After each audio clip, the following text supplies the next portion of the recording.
umaga po sa inyong lahat. Ngayon po ay magtatanong po kami ng magsasaka kung paano po ito nakakatulong sa kanilang pang-araw-araw na pamumuhay at kung bakit ito po ang kanilang pinili at kaya po ba itong makisustento sa kanila. Gusto po ang inyong pagiging isang magsasaka.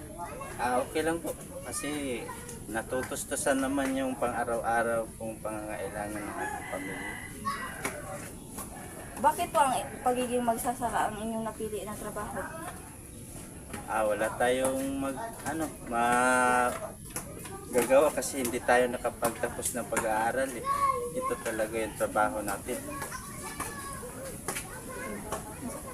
Nakakatulong po ba ito sa inyong pang-araw-araw na pamumuhay? Oo naman. Ano lang yung pina-improve lang yung trabaho para makatulong talaga. Araw-araw. Hanap buhay talaga araw-araw para makatulong sa pamilya. At yun lang po, salamat.